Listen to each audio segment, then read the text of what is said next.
Mateus capítulo 20. Do verso 1 ao verso 16. Todos acharam?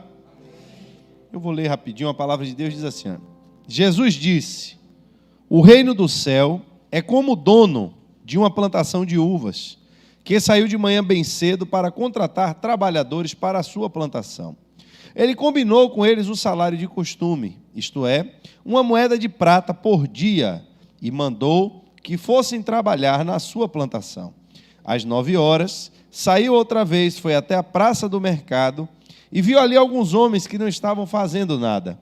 Então disse: vão vocês também trabalhar na minha plantação de uvas, e eu pagarei o que for justo. E eles foram.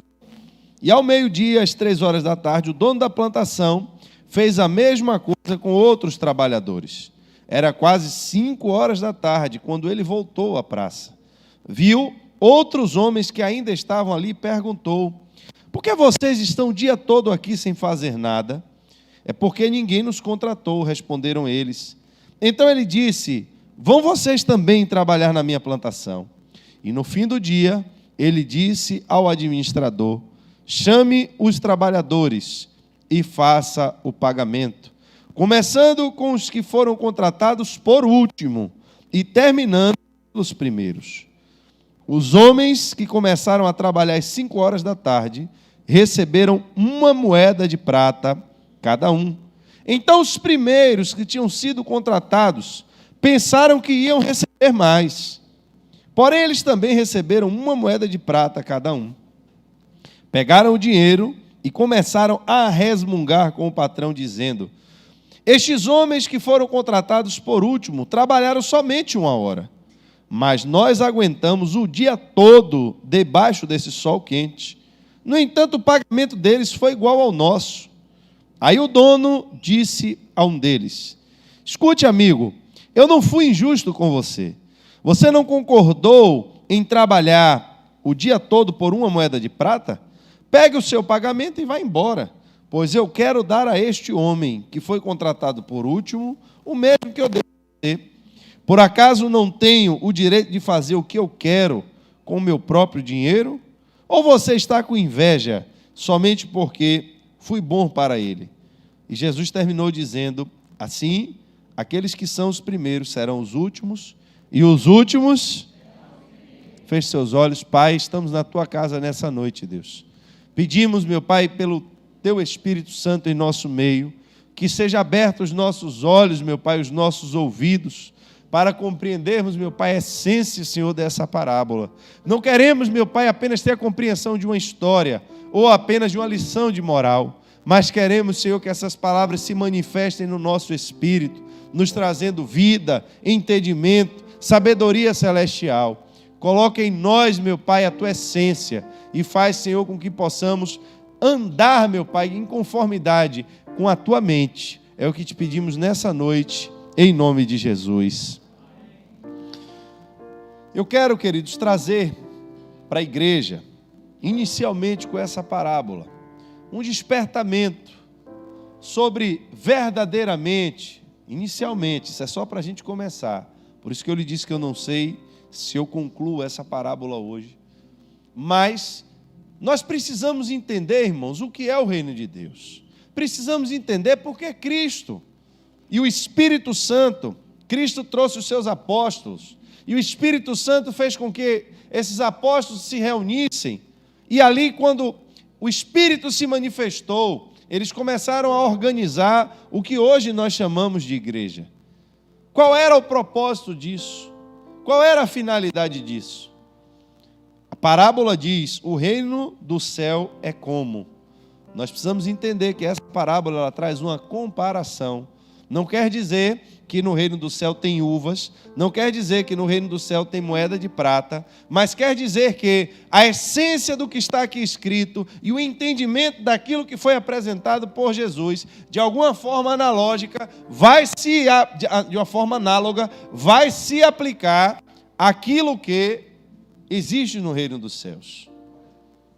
E essa primeira lição que nós tiramos é que no reino dos céus há um chamado. No reino dos céus há uma convocação. No reino dos céus, há trabalho. E por que, pastor, a gente precisa entender isso? Porque, infelizmente, estamos vivendo em um tempo em que as igrejas elas estão perdendo a sua identidade como agentes do reino dos céus na terra. Estão se tornando em centros de ensinamentos, estão se tornando em centros de filantropia, estão se tornando em centros de autoajuda, menos no exército que foi convocado por Cristo para pregar o evangelho na face da terra. A verdade é que podemos nos distrair nessa caminhada e começar a transformar a igreja em um local agradável para as pessoas que entram, e tão somente isso, de forma que as pessoas elas possam se sentir acomodadas, elas possam se sentir convenientemente confortáveis, possam se sentir convenientemente alimentadas, mas não provocadas a fazer algo pelo reino dos céus. Não a entender qual foi o chamado que Cristo lhe deu. Não a entender que você tem um papel no reino dos céus e que Cristo conta com você para executar a missão de evangelizar o mundo e desfazer as obras de Satanás. Por quê? Porque eu posso entender que eu agora como igreja, eu venho apenas assistir um culto. Eu venho apenas desfrutar de uma parte da comunhão com Deus que acontece dentro da igreja. Eu posso entender a igreja como uma escola. Eu posso observar, eu tenho a minha vida, eu tenho a minha casa, e eu vou na escola para aprender. E ali eu adquiro conhecimento. Mas eu volto para a minha casa, e se a escola pega fogo, eu não tenho nada a ver com isso. Eu mudo de escola. E se a escola, o professor estiver ruim, e as coisas lá não estiverem andando bem, eu mudo de escola. Eu preciso entender que, diferente de uma escola, a igreja é um corpo. E se a igreja é um corpo, ela exige que haja uma conexão entre as partes que compõem esse corpo, que é muito diferente de alguém que paga por um serviço e senta para exigir que aquele serviço seja prestado a contento. Eu não entendi nada, pastor, o que o senhor falou, eu vou lhe dar exemplo. Eu acho que eu falo, às vezes as pessoas me olham com a cara que eu não gostaram, não entenderam, mas vou dar um exemplo. Se eu vou para a escola, você paga a mensalidade de seu filho, e ele chega na escola, e simplesmente naquele dia não tem aula, você vai sair, você como pai, vai chegar na escola, e você vai chegar satisfeito ou insatisfeito? Porque você pagou por aquilo. E quando eu pago por algo, eu quero que aquilo que eu paguei seja prestado, seja exercido.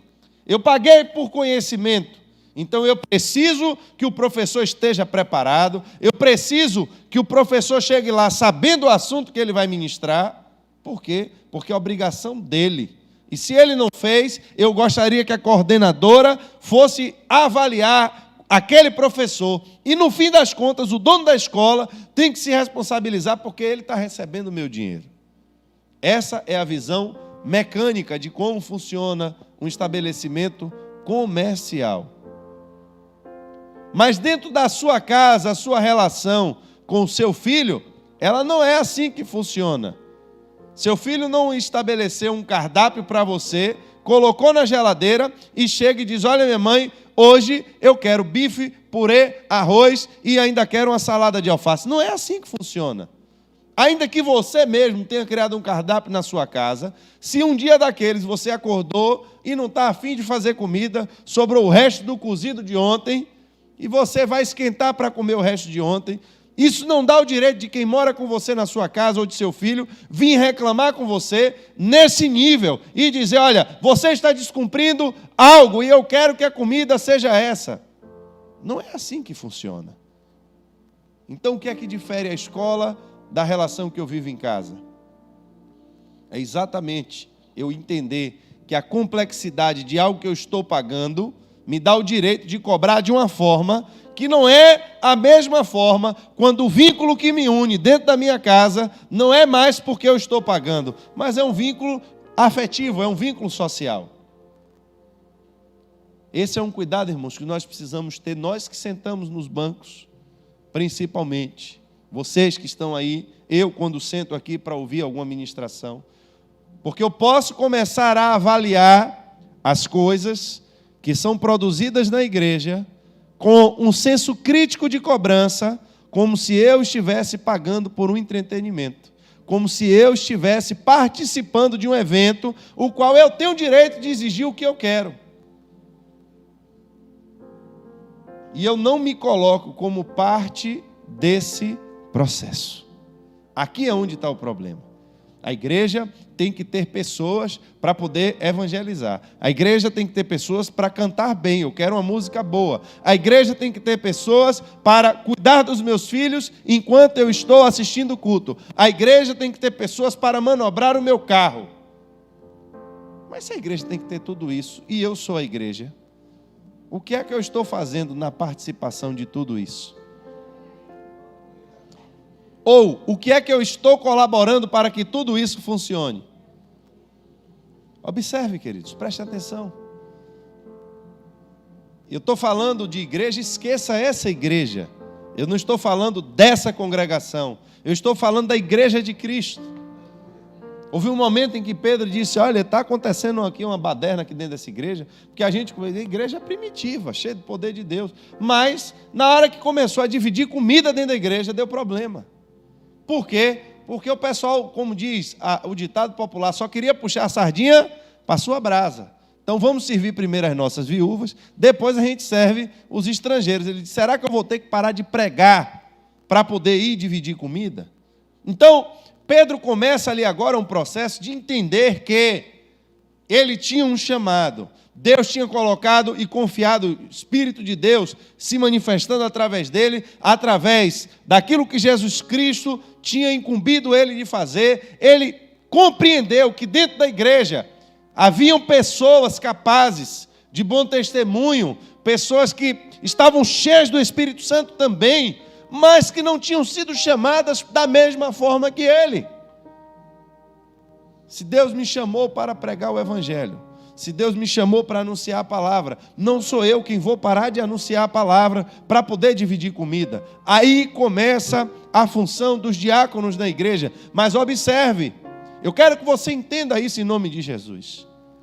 Pedro não parou e disse, já que nós temos dinheiro, Barnabé entregou aí uma quantia grande de dinheiro, vamos contratar pessoas para fazer esse serviço enquanto nós pregamos a palavra de Deus.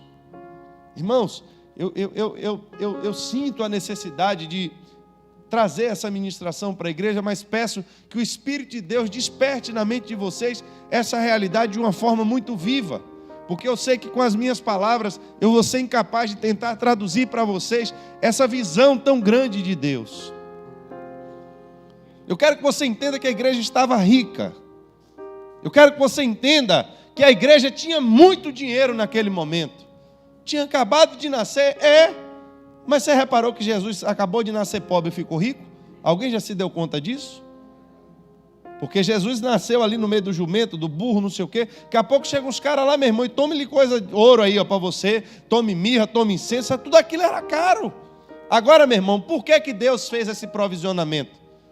Porque José largou o trabalho dele e tinha que fugir para o Egito. E tinha que criar o menino. Vai criar como? Deus provisionou, você vai ficar rico.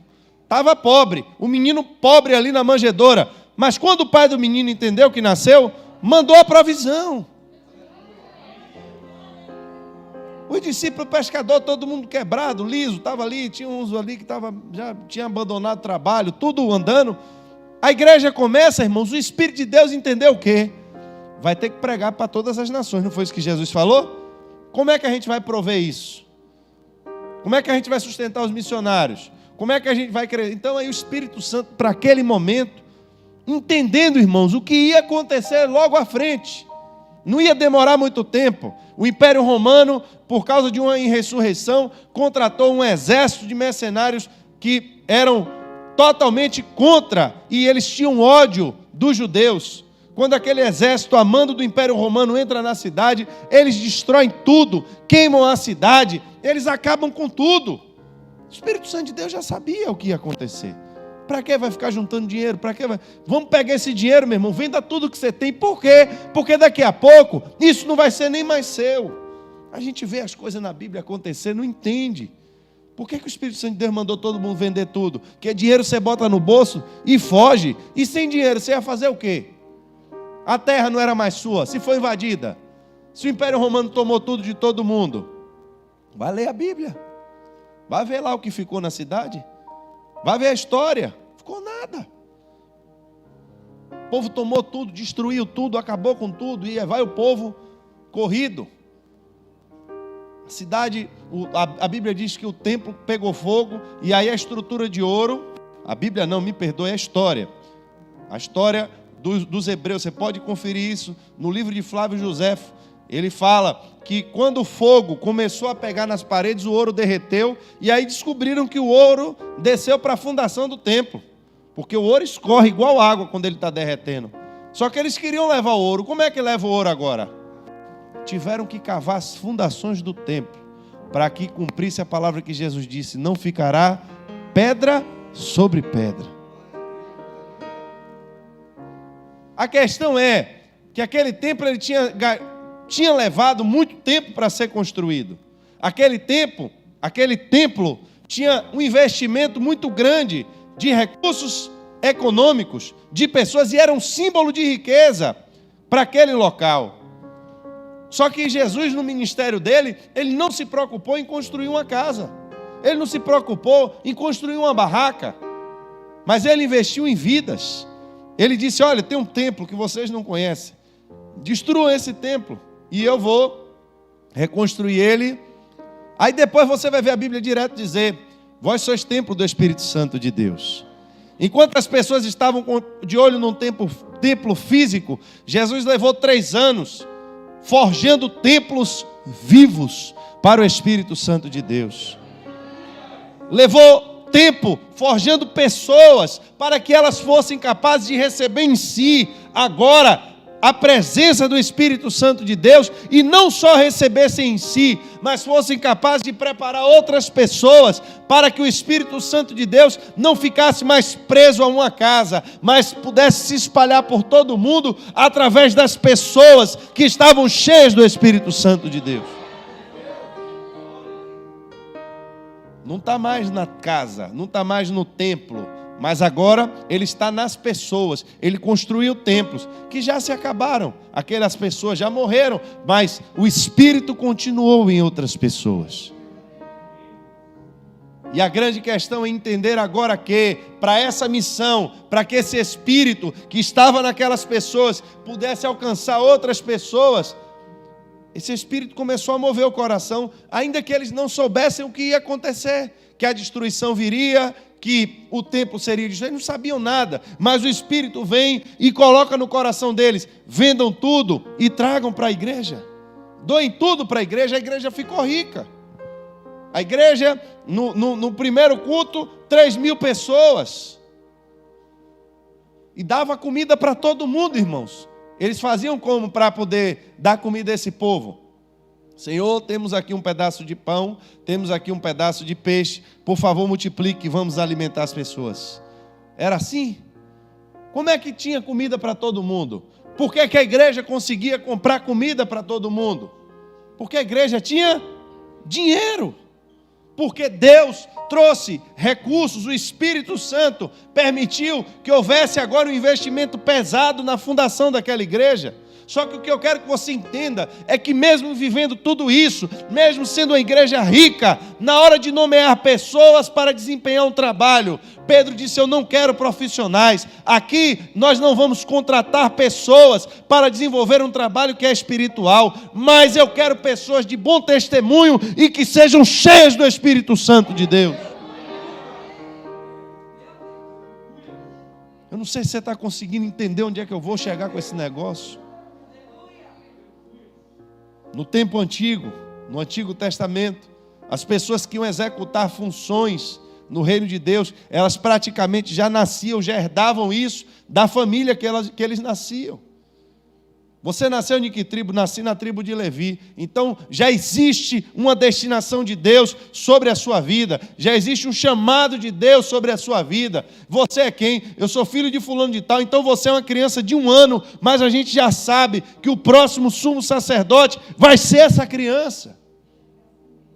A Bíblia diz que quando Deus separa as tribos do sul das tribos do norte e coloca agora Jeroboão para tomar conta das 10 tribos, a Bíblia diz que Jeroboão fica com medo.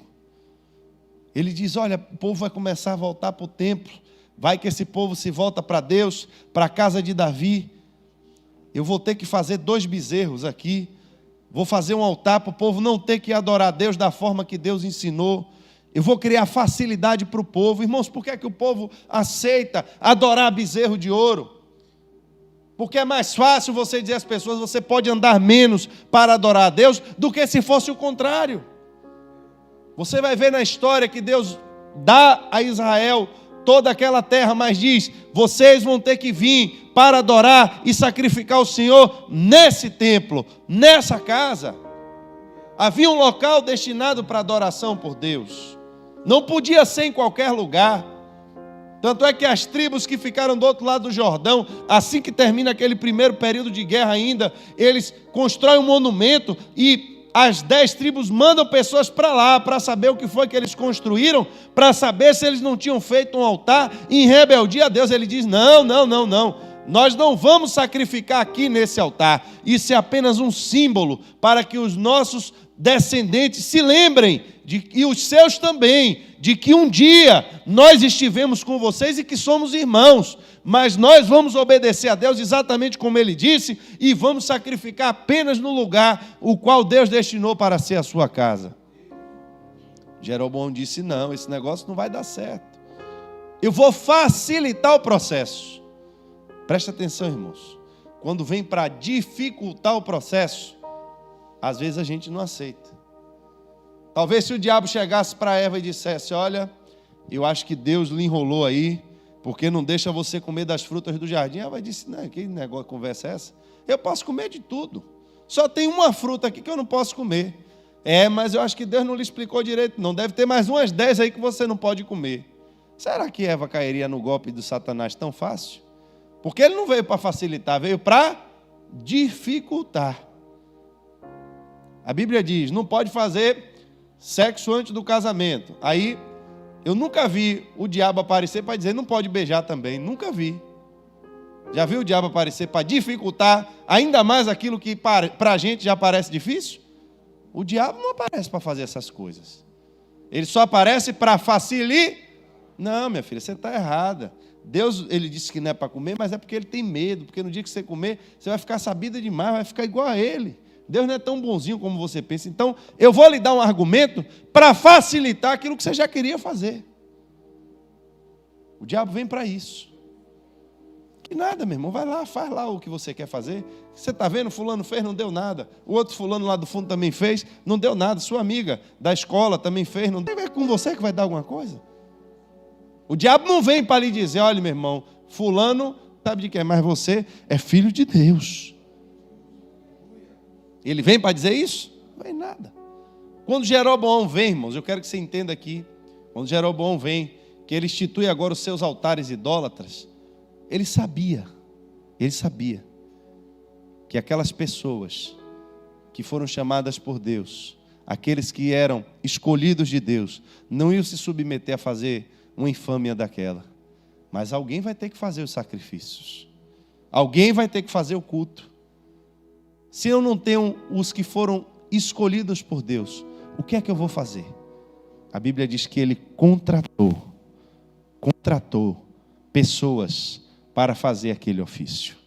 Ele pagou a pessoas para desempenharem o culto a Deus. Pessoas que não eram chamadas por Deus, não eram escolhidos de Deus, não tinha nada a ver com o chamado de Deus, mas começaram a ser pagos para fazer o trabalho na igreja. Eu quero que você que senta nesse banco entenda, muitas igrejas têm se submetido a profissionalizar as coisas dentro da igreja, porque muitas vezes eu e você que sentamos no banco, não estamos disponíveis para Deus. Eu só faço se for pelo dinheiro. Quem é o meu Senhor? Por que aqueles sacerdotes resolveram cumprir um ofício que não era deles? Eles sabiam que eles não podiam fazer aquilo. Era de graça? É porque o rei agora estava bancando eles. Irmãos, a gente precisa entender a seriedade disso. Porque há uma gravidade muito grande escondida agora por detrás dessa parábola, que vem para nós nos dizer que o valor do meu e do seu trabalho perante os homens tem uma aparência, mas haverá uma surpresa. Essa é a essência do que Jesus quer, no fim das contas, mostrar, quando ele resume dizendo: há primeiros que serão últimos e há últimos que serão primeiros. Ele quer dizer que haverá uma inversão de entendimento. Ele quer dizer que há julgamentos que são feitos pelos homens, avaliações que são feitas pelos homens, mas quando essas pessoas entrarem agora na presença de Deus, quando as suas obras forem efetivamente reveladas, haverá uma grande surpresa, porque critérios humanos que diriam que aquelas pessoas seriam as mais agraciadas, vão se assustar quando vê que aquelas pessoas que você e eu achávamos que eram os primeiros, vão ser últimos. E pessoas que nós não valorizamos, dons que nós não valorizamos, serão primeiros no reino de Deus. Essa é a conclusão da parábola. Isso leva a mim e a você a entender que igreja não é um local de entretenimento. Isso leva a mim e a você a entender que você não paga a igreja para poder a igreja lhe servir com música, lhe servir com escola infantil, lhe servir com estacionamento, com manobrista. Essa visão está equivocada. A igreja é você. Você é parte desse corpo. Você tem fome, você se alimenta. O que você come nutre todo o corpo. Sim ou não?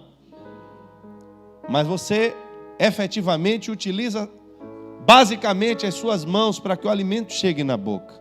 Mas não é porque a mão levou o alimento para a boca que o pé não vai receber daquilo que entrou em você. A nutrição vem para todo o corpo. Mas alguém tem que desempenhar em alguns momentos alguns trabalhos específicos para o bem de todo o corpo. E subverter a ordem e a natureza do relacionamento e da igreja de Cristo é entender que eu estou transformando isso em um centro de entretenimento. E aí agora eu tenho que botar atrações para prender a atenção do público. Eu tenho que começar a desenvolver técnicas para poder as pessoas se sentirem menos culpadas dos seus pecados quando elas entrarem nesse lugar. Porque elas não entenderam ainda o que é o reino de Deus. Elas não entenderam ainda o que significa serem chamadas por Cristo e a missão que receberam de fazer parte de um exército que está lutando contra o inferno. Não entenderam. O que é que elas entenderam? Entenderam que de segunda a sexta-feira eu tenho meu trabalho, eu tenho minha casa, eu tenho meus afazeres, mas quarta-feira de noite eu tenho um compromisso de estar no culto. Eu tenho um compromisso de estar na igreja. Mas eu não entendo que o estar na igreja já é uma consequência da minha comunhão individual com Deus. Eu não entendo que a minha comunhão com os irmãos já é fruto do meu relacionamento individual com Deus. Não é da agora que começou esse negócio, irmão. Paulo já vinha reclamando disso há algum tempo. Tem tanta gente pregando o evangelho aí por motivo errado. Deixa eles pregarem. Mas por que eles estão tentando fazer alguma coisa para Deus? Não é porque eles entenderam o chamado de Deus, não é porque eles compreenderam a função deles no reino de Deus.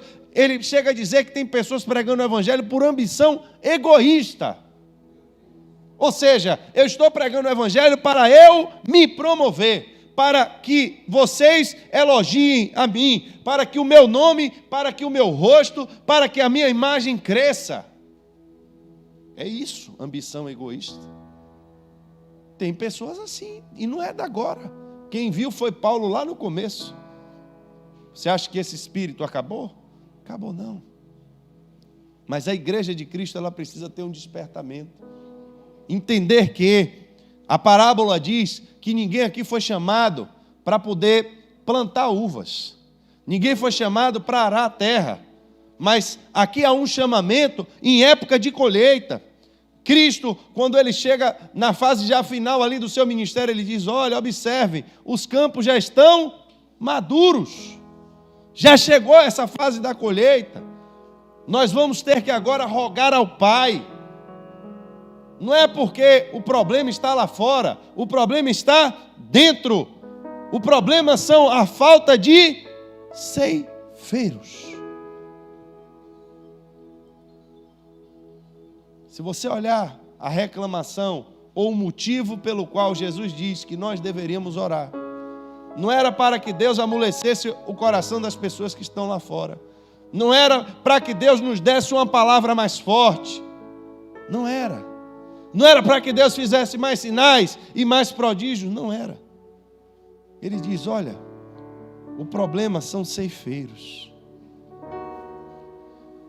O problema são trabalhadores para o reino dos céus. E infelizmente, queridos, essa parábola, nós podemos ler e tirar várias lições dela. Mas eu queria começar com você, nessa noite, a lhe despertar, para você entender que há um chamado de Cristo para cada um que entra na igreja, para cada um que se alista nesse exército do reino dos céus. Que Deus conta com cada um de vocês e que nós precisamos entender o que é um relacionamento formado com base no vínculo perfeito do amor, pelo Espírito Santo de Deus. A Bíblia diz: eles tinham tudo em comum. Eles não tinham tudo em comum porque Pedro contratou um psicólogo, um psiquiatra, um psicanalista e uma equipe interdisciplinar para poder tratar a mente das pessoas e fazer com que elas conseguissem desenvolver trabalhos em grupo. Mas quando o Espírito de Deus encheu cada um deles, eles olhavam para o seu vizinho, para a pessoa que sentava do seu lado na igreja, e enxergavam ali a mesma presença do Espírito que estavam neles. Eles pensavam igual, eles falavam igual, eles agiam igual, porque o Espírito era o mesmo. Precisamos chamar pessoas agora para dividir a comida. O que é que a gente vai fazer? Contrata profissionais como fez Jeroboão? Não vamos contratar profissionais. Mas Pedro, observe, você é o pastor da igreja, você está à frente da igreja, é o importante, é você que aparece. Quando as pessoas entram na igreja, a primeira figura que elas veem é você. Então, o resto, profissionalize. Não, vocês não entenderam não. A obra não é minha. Essa obra é de Deus. E não importa qual é a função que se exerça dentro desse lugar. Ainda que você tenha que receber pelo que você faz, porque a Bíblia mesmo também diz que o obreiro é digno do seu, mas não queremos pessoas pela sua capacidade técnica. Ele não mandou procurar pessoas que soubessem matemática. Ele não mandou procurar pessoas que soubessem filosofia. Ele não procurou pessoas formadas em sociologia. Mas ele queria pessoas cheias do Espírito Santo de Deus e de bom testemunho.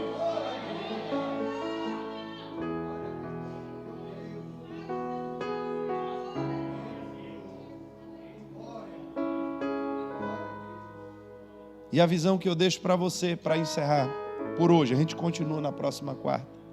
Mas eu quero que você reflita sobre isso. Qual a parte do corpo está sofrendo?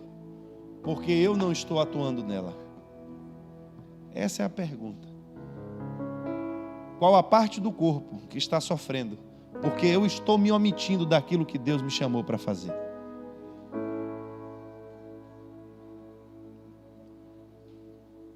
E eu quero mudar essa visão. Eu não quero transformar a igreja em um centro de entretenimento. Eu não quero transformar a igreja em um lugar que você atrai pessoas para entrar nesse banco, sentar, para assistir um show, para assistir músicos profissionais tocando. Eu não quero ler a Bíblia ou ter que pesquisar para poder impressionar vocês com qualquer palavra que venha de conhecimento a nível humano. Eu não quero que vocês olhem para mim e digam: olha, o pastor da gente fala 10 idiomas aqui e ele prega metade em hebraico, metade em inglês, metade em francês e ainda cita os manuscritos do Mar Morto de frente para trás e de trás para frente. O pastor descobriu qual a periodicidade que Jesus cortava as unhas do pé. Porque isso causa curiosidade. As pessoas saem da igreja cheias de conhecimento e espantadas. Como é que essa pessoa descobriu? Como é que essas coisas funcionavam? Descobri qual foi a cerâmica, de onde foi tirada do vaso de alabastro da mulher que quebrou. Era das minas do rei Salomão que deu a Etíope e aí por aí vai. Irmãos, tudo isso pode impressionar vocês. E eu garanto a vocês que se eu quisesse procurar entreter vocês dessa forma, talvez eu até conseguisse de alguma forma. Porque só precisaria de tempo, dedicação, estudo. Mas eu digo a vocês que eu de mim mesmo não posso fazer nada para tirar um homem do inferno. Eu digo a vocês que por mais que eu passe 10 dias aqui pregando sem parar e citando tudo que eu sei a respeito de conhecimento humano, eu não teria poder para tirar ninguém, fazer nenhum pecador se arrepender dos seus pecados. Mas para desenvolver a obra de Deus, para vencer o inferno, para vencer os ataques satânicos que estão aí fora, um pastor também não consegue sozinho. Porque a Bíblia diz que as portas do inferno não prevaleceriam contra a igreja do Senhor. Eu não posso roubar o poder do Espírito Santo que está sobre vocês para querer colocar tudo sobre a minha vida, porque eu não tenho estrutura para carregar um peso tão grande. Eu tenho que cumprir exatamente a minha função dentro desse corpo e fazer exatamente aquilo que Deus pediu para eu fazer. Mas cada um de vocês também tem a sua missão dentro desse corpo. Porque você não senta nesse banco apenas para se encher, para ser entretido, ou para sair daqui tendo ouvido uma palavra que lhe diz que você é lindo, porque Deus lhe ama e que você está indo para o céu, independente de suas culpas, de seus pecados, e lance suas culpas agora diante de Deus, e está tudo bem. Se você sai pelaquela porta e você faz exatamente as mesmas coisas que você fez antes de você chegar aqui. A Bíblia diz que quem assim age está crucificando de novo o Filho de Deus. Não posso, irmãos. A única coisa que eu preciso é que todas as vezes que eu subir nesse altar, o Espírito de Deus tenha liberdade através da minha vida. Ele acha apenas um espaço, porque eu também não ganho nada com isso. Porque eu faço apenas aquilo que me foi imposto, aquilo que Deus me comissionou para fazer. Mas vocês que ouvem, precisam entender também qual é a sua função dentro desse corpo. E precisamos sair com essa mensagem. Quando eu deixo de fazer aquilo que Deus me chamou para fazer, qual é a parte do corpo de Cristo que está sofrendo? Fique de pé nessa noite.